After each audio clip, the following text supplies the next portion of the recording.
নমস্কার বন্ধুরা, আবার চলে এসেছি তোমাদের জন্য নতুন নতুন রেসিপি নিয়ে। আজকে আমি বানিয়েছি চিকেন বিরিয়ানি বানানোর জন্য 4টে লেগ পিস নিয়েছি। এদিকে পেঁয়াজ, আদা, রসুন আর লঙ্কা বাটা, ঠিক আছে, নিয়ে ওটা আমি সব লেগ পিসের মধ্যে দিয়ে দিলাম। দিয়ে দেওয়ার পর একটু লবণও দিয়েছি বন্ধুরা, অল্প করে, ঠিক আছে। লবণ দেওয়ার পর ওর মধ্যে দিলাম দই। টক দই আমি 3-4 চামচ মতন টক দই দিয়ে দিচ্ছি। টক টক দই দেওয়ার পর ওর মধ্যে আমি দেবো একটু হলুদের গুঁড়ো।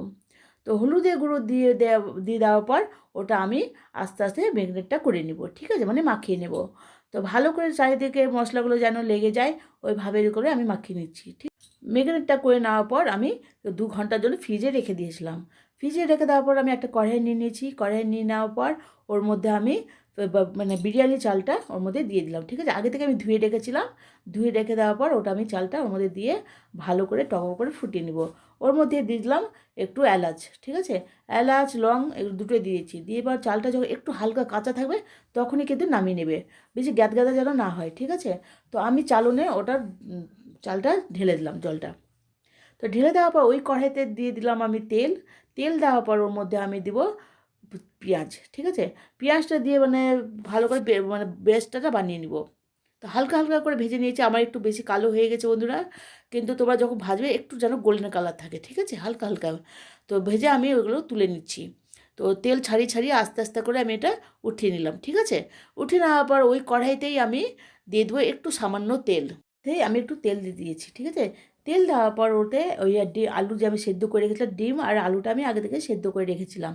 তো সে রেখে দেওয়ার পর আলুটা আমি দিয়ে ওটাকে এবার হালকা হালকা করে ভেজে নেব, ঠিক আছে, বেশি না কিন্তু, হালকা হালকা করে ভেজে আমি এটাকে উঠিয়ে নিব।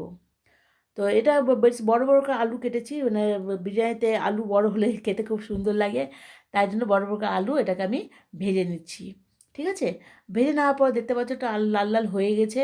লাল লাল হয়ে যাওয়ার পর আমি এটাকে উঠিয়ে নিলাম। তো উঠিয়ে নিয়ে হালকা হালকা আস্তে আস্তে উঠাবে বন্ধুরা, গায়ে ছিটা যেন না পড়ে।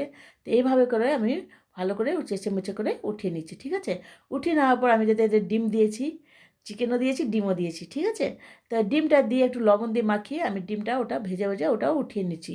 বেশি না, হালকা লাল করতে হবে। এভাবে করে আমি ডিমটা উঠিয়ে নিলাম। দিতে আলু মানে বেরেস্তা আর ডিম সবটি ভেজে উঠিয়ে নিয়েছি।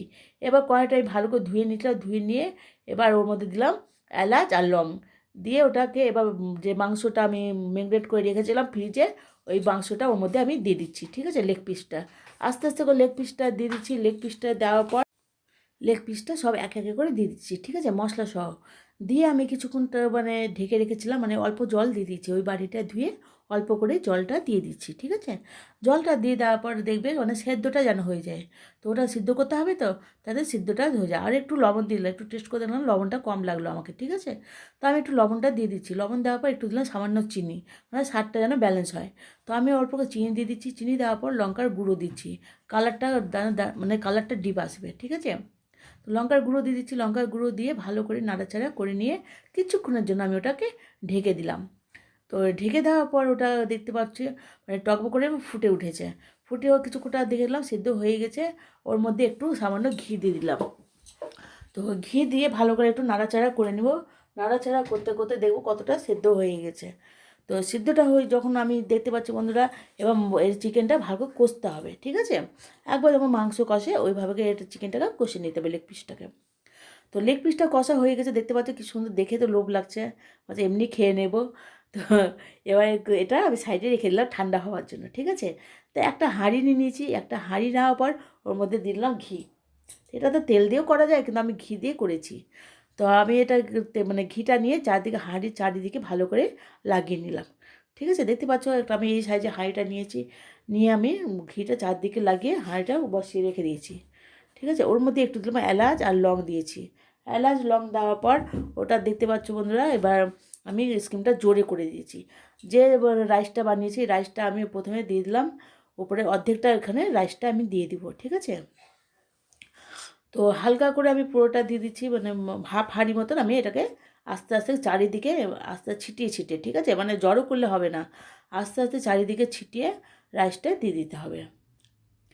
তো দিয়ে দেওয়ার পর এবার যেটা আমি লেগ পিস দিয়েছি বানিয়েছি বন্ধুরা, তো এখন চারদিকে ভালো করে ওটা মানে ভাতটা দেওয়া হয়ে গেল। দিয়ে দেওয়ার পর ওটা এবার আমি যেটা লেগ পিস বানিয়েছি বন্ধুরা, লেগ পিসটা আমি ভালো করে এর মধ্যে আস্তে আস্তে করে দিয়ে দিব, ঠিক আছে। তো আস্তে আস্তে করে চারিদিকে আমি দিয়ে দিই, মানে ছিটালে হবে না, আস্তে আস্তে করে দিতে হবে। তো এইভাবে করে আমি লেগ পিসগুলো দিয়ে দিচ্ছি, আর যে মশলা দিয়েছিলাম ওটাও দিয়ে দিলাম, আর মধ্যেকারে কিছুটা আলু দিয়ে দিচ্ছি, সবটি না, কিছুটা আলু ওপর থেকে দিয়ে দিলাম। আর আলু দেওয়ার পর ওটা এবার দেখতে পাচ্ছ স্কিমটা কম করে দিচ্ছে, ঠিক আছে, জোরে কিন্তু স্কিম করতে হবে না, স্কিমটা আস্তে করে করতে হবে।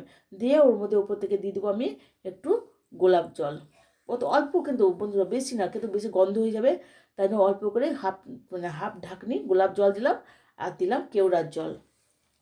আমি কিন্তু সব অল্প অল্প করে দিয়েছি বন্ধুরা, ঠিক আছে, যারা একটু বেশি ডিপ সেন্ট পছন্দ করে একটু বেশি করে দিলেও হবে। তো এবার এখানে দিলাম চিকেন মানে বিরিয়ানি মশলা, আমার কাছে বিরিয়ানি মশলা ছিল বন্ধুরা, আমি উপর থেকে একটু বিরিয়ানি মশলাটা উপর থেকে দিয়ে দিলাম, আর উপর থেকে আবার 1 চামচ ঘি দিয়ে দিচ্ছি, ঠিক আছে। তো ঘি দেওয়ার পরে এবার স্কিমটা কিন্তু খুব আস্তে করতে হবে, স্কিমটা জোরে করবে না, পুড়ে যাবে, ঠিক আছে। এবার সব সব দিয়ে উপর থেকে যে রাইসটা বেঁচে ছিল ওই রাইসটা উপর থেকে আবার দিয়ে দিলাম, মানে আবার এটাকে উপর থেকে সাজিয়ে দিতে হবে, ঠিক আছে, ডবল ভাগ করতে হবে। তো ডবলভাবে করতে হবে, ঠিক আছে। কিছু যে ভুলভাল হয় বন্ধুরা ক্ষমা করে দিবে, ভুল হতেই পারে, বাচ্চা মেয়ে, ঠিক আছে। তো ভুল, এবার উপর থেকে রাইসটা দিয়ে দিলাম, উপরে দিয়ে দেওয়ার পর উপর থেকে যেটা আলু বেঁচেছিলো আলু আর ডিমটা আবার সাজিয়ে দিয়ে দিচ্ছি, ঠিক আছে। উপর থেকে বেরেস্তাও দিয়ে দিলাম, দেখতে পাচ্ছ খুব সুন্দর টেস্টি বিরিয়ানি হয়েছে, দেখতেই এত সুন্দর, খেতে তো আরও সুন্দর লাগবে। তো বন্ধুরা উপর থেকে ভালো করে বেরেস্তা দিয়ে আমি ওটাকে সাজিয়ে দিলাম উপর থেকে, ঠিক আছে। তো নিচে বেরেস্তাটা একটু দিয়েছি, উপর থেকেও দিয়ে দিলাম, দিয়ে দেওয়ার পর ওর মধ্যে দিলাম আমি ওই যে কিছুটা কী বলে দেখাতে ভুলে গেলাম বন্ধুরা, মানে দুধের মধ্যে একটু কেশর মিশিয়ে দিয়ে দিলাম, ঠিক আছে, কেশর ছিল আমার কাছে, না তো হলুদ দিয়েও একটু কাঁচা দুধ দিলেও হবে। উপর থেকে দিয়ে দিলাম একটু ঘি, আর দিলাম বিরিয়ানি মশলা, ঠিক আছে, চারদিকে ছিটিয়ে দিয়েছি, ছিটিয়ে আবার ডবল ওরম করতে হবে, গোলাপ জল কেওড়া জল সব উপর উপর থেকে আমি একটু করে আবার দিয়ে দিলাম। তো দিয়ে দেওয়ার পর একটু গরম মশলাও দিয়ে দিয়েছি, আমি মানে দেখানো যাচ্ছে না, ঝুঁকে ঝুঁকে তাড়াতাড়ি তাড়াতাড়ি করে দিয়েছি। আর এটা একটা কি মিষ্টি আছে, ঠিক আছে, মিষ্টির সেন্ট দিলাম, দিয়ে দেওয়ার পর এটা এবার আমার চিকেনটা নামিয়ে নিচ্ছি, সরি বিরিয়ানিটা নামিয়ে নিলাম, ঠিক আছে। একটা তাওয়া নিয়ে নিয়েছি, মানে এটাকে একটু দম দিতে হবে, ঠিক আছে বন্ধুরা, মানে একটা দমকা লাগে কি না, তো উপর থেকে আমি করেছিলাম তো একটু দমকা লাগে, তাই জন্য আমি এটাকে তাওয়ার উপরে দিয়ে দিলাম। তো অনেকে দেখেছি যে আটা দিয়ে গোটাটায় চারদিকে বন্ধ করে দেয় মুখটা, আমি ওটা করলাম না বন্ধুরা, ঠিক আছে, তোমরা যদি পারো তো করবে, আমি করলাম না ওটা, কেন ঝাঁকাতে তো হবে আবার। তো আমি ওইভাবে করে চিকেন মানে বিরিয়ানিটা হয়ে গেছে, আর গ্যাসটা বন্ধ করে উপর থেকে চাপিয়ে দিলাম, চাপিয়ে দেওয়ার পর আমার গরম গরম বিরিয়ানি তৈরি হয়ে গেছে, ঠিক আছে। যদি ভালো লাগে লাইক কমেন্ট সাবস্ক্রাইব করে যাদাতে যাদা শেয়ার করে, ভালো থাকো সুস্থ থাকো, আমার ভিডিও দেখতে থাকো, ঠিক আছে, গরম গরম বিরিয়ানি খাও, বাই।